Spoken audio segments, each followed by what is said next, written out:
Hi guys, and welcome back to another DrAce video, and today we're going to be playing Ride 4. We're going to be using the Honda VTR 1000 SP1 RM version right here in Ulster. Now the last time we played Ulster was on the online sessions, and I actually had a good time with it. Unfortunately I was the only one to finish the Grand Prix itself as everyone gave up or quit. But we did use the Honda NSR 250R for that one, and it was actually rather entertaining. There's a lot of crashes and a lot of chaos, so I'm hoping this can be avoided this time around and we can just have some fun with the Honda VTR. So excuse my voice in this one, by the way guys, I'm feeling a little bit rough. The voice is kind of dipping in and out as well. I'm going to miss a few words here and everywhere. There you go, already happening just on cue. And I've got a little bit wide there going into the right hand side for the Leathamstown corner, and we'll now bring on the acceleration. So I've added the time as a time 60, so the time should fly by pretty quickly for these 3 lap times. So going into the right hand, and I'll be very careful not to give too much acceleration, because what you will find is that the bike, it just tends to whittle around a bit. We've seen the clip with Fuchs, and I'm going to get absolutely mental going above the rise there. Try and keep it over to the right hand side. When you go to the left, it does tend to get a little bit messy. So going up on the brakes now, trying to stop this VTR into the right hander. Ooh, another little bit of a moment there, getting a bit out of shape. Goodness me. This is a very tough track, and the Honda VTR is a very forgiving bike, so I thought it'd be a good combination as we now brake very early for the right-hander for the Quarterlands. Ran it a little bit deep. I do tend to forget about that corner as mentioned in the live stream, but I think I've done a decent job of getting through it, and now we are still on board the motorcycle. So coming up now, we've got a few moments where I get a little bit too tentative, and I'm going to lose a little bit of time, but we do get a bit out of shape there as well, bringing on the acceleration a bit too early. This part here plagues me so. I can never seem to get the bike exactly where I want it to be in that particular part, so I apologise for not getting that right there. But we now go on to the right hand side to a very exciting part for Joey's Windmill.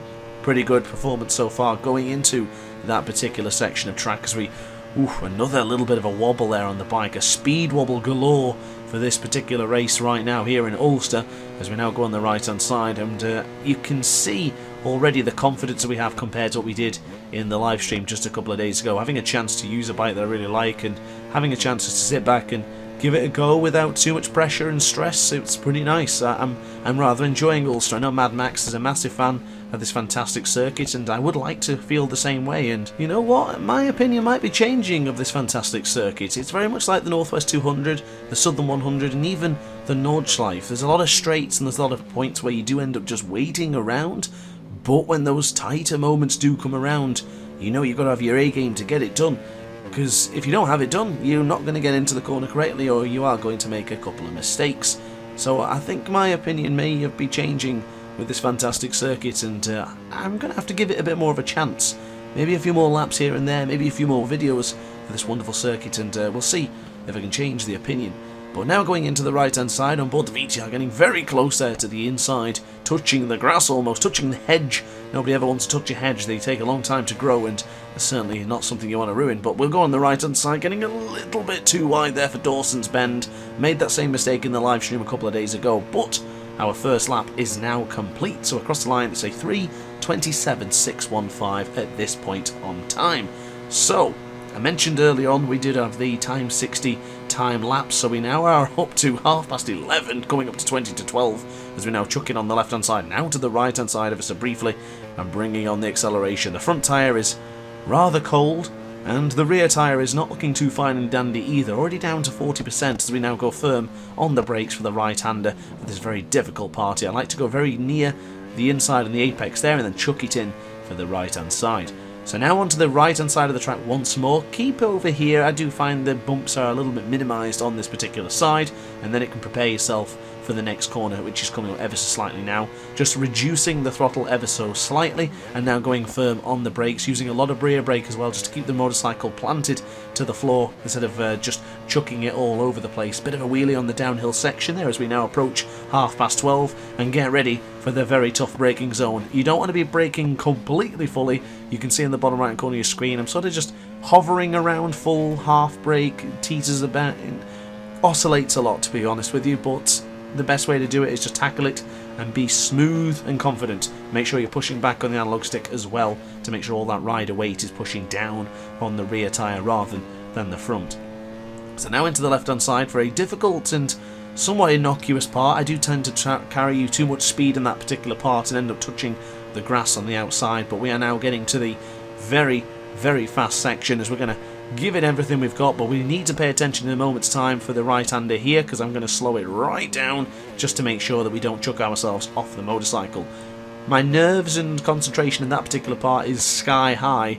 I have to really focus to get that bit right, and I think there is a way to tackle it which doesn't force you to lose so much speed, but I'm yet to find it. And maybe on the next lap I'll absolutely pelt it, but for the time being I'm happy losing a little bit of time to Cody Murray behind, fellow Brit. So we've currently got a 1-2 for the British riders, and Italian Ilia Gargiulio in third place. But now breaking in for the right-hander, just veering to the left ever so slightly there, because the corner isn't actually straight.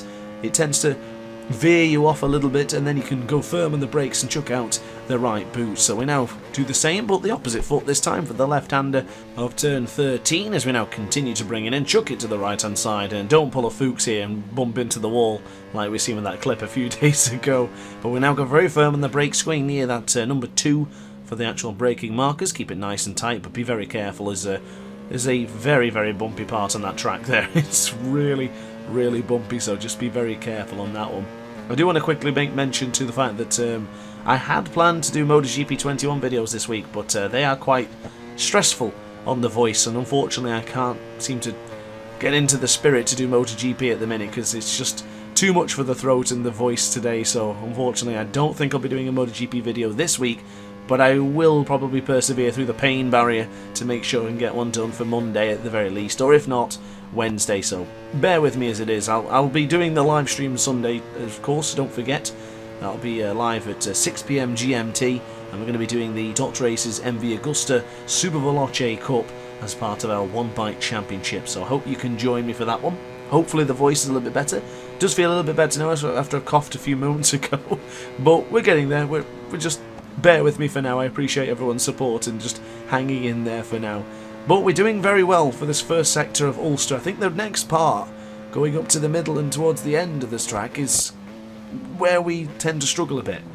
So we do need to improve, but I'm liking the idea of chucking in an Ulster every now and again. Maybe like I used to do with the Nordschleife, where it'd be like one video every now and again, maybe once a month or once every other month. Maybe Ulster will be the next one, so I can learn and understand this track a little bit better. But already, after just 2.5 laps, I feel already rather confident around this British circuit as we get completely out of shape there going over that jump. It's a scary moment every time you tackle that part, so if you're going to be doing Ulster, just brace yourself. Just brace yourself for these particular parts, because they are not easy in any shape or form. And I've just noticed that it is approaching 4 PM, and if it's anything like England, it's already going really dark by now, but in the video game it's still rather light. So breaking in for the right hander now, making sure to keep it nice and tight to the apex if you can, or really to the middle of the circuit. You don't want to be going wider into that corner. The same can be said here for Ireland's corner, which we did a bloody good job on, if I do say so myself.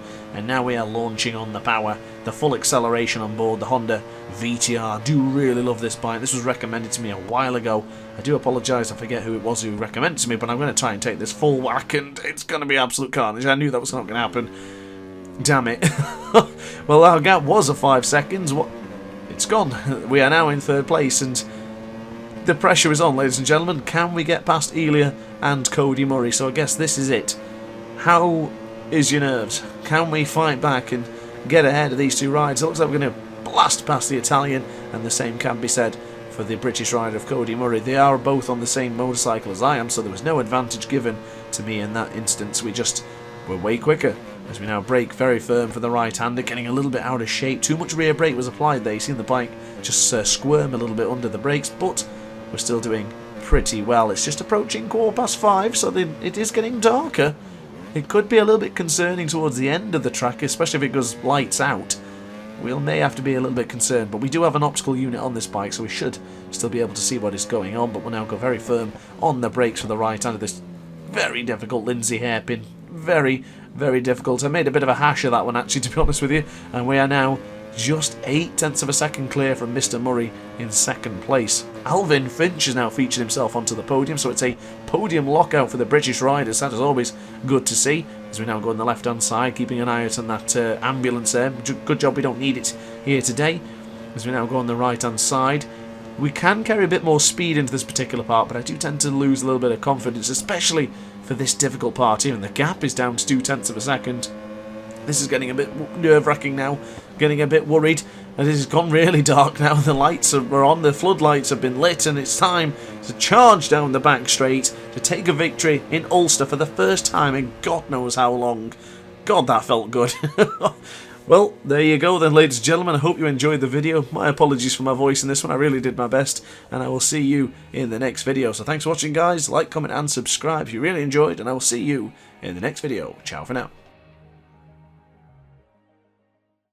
Oh hi, didn't quite see you there. Good to see you're still here. If this video didn't quite sate your appetite, then why not watch some more DrAce content by clicking the video shown on screen now. Furthermore, if you would like to follow me on social media, you can do so now with the links down in the description.